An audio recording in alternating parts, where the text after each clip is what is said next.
ஒன்றிய பிஜேபி அரசாங்கம் நள்ளிரவில் பெட்ரோல், டீசல் வாகனங்களுக்கு உபயோகப்படுத்தக்கூடிய எரிவாயுனுடைய விலையை கடுமையாக உயர்த்தி மக்கள் மத்தியிலே மிகப்பெரிய அதிர்ச்சியை ஏற்படுத்தியிருக்கிறார்கள். கடந்த 10 நாட்களுக்கு முன்பாக வணிக சிலிண்டருடைய விலையை ஒரே நாளில் 1000 ரூபாய் உயர்த்தி ஹோட்டல் தொழிலை முற்றிலும் முடக்கக்கூடிய காரியத்தை இந்த அரசாங்கம் செய்தது. அதை போலவே 5 கிலோ சிலிண்டருடைய விலையை ஒரு சிலிண்டர் 261 ரூபாய் உயர்த்தி சிறு தொழில்களுக்கு பயன்படுத்தக்கூடிய அதை நம்பி இருக்கக்கூடிய தொழிலாளர்களுடைய வாழ்விலே மண்ணள்ளி போடக்கூடிய காரியத்தை இவர்கள் செய்தார்கள். இப்போது இந்த பெட்ரோல், டீசல் விலையை உயர்த்தி இருக்கிறார்கள்.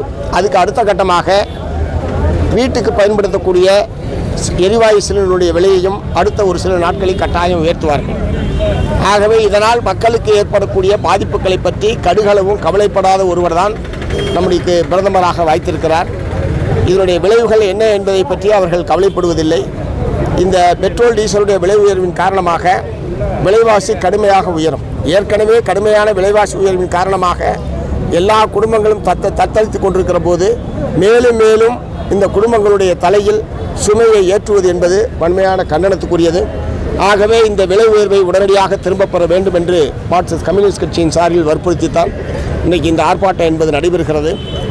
உலக மார்க்கெட்டில் கச்சா எண்ணெயுடைய விலை உயர்ந்திருக்கிறது என்பது உண்மை.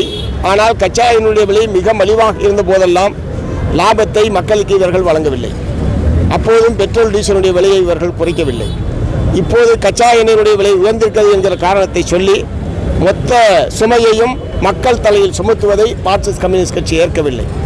ஒருவேளை எண்ணெய் கம்பெனிகளுக்கு கடுமையான நஷ்டம் ஏற்படுகிறது என்று சொன்னால் அதற்கு மத்திய அரசாங்கம் மானியம் கொடுத்து மக்களை இந்த சுமையிலிருந்து விடுவிக்க வேண்டுமே தவிர நஷ்டம் வந்தால் மக்களுக்கு, லாபம் வந்தால் கம்பெனிகளுக்கு என்கிற அணுகுமுறை என்பது வன்மையான கண்டனத்துக்குரியது. அதை போலவே இந்த விலை உயர்வை திரும்பப் பெறுகிற வரை மார்க்சிஸ்ட் கம்யூனிஸ்ட் கட்சியும் ஒத்த கருத்துடைய அனைத்து கட்சிகளையும் இணைத்து ஒரு கூட்டு போராட்டத்தை தமிழ்நாட்டில் நடத்துவதற்கான முன்முயற்சிகளை மேற்கொள்ளும் என்பதை தெரிவித்துக் கொள்கிறேன்.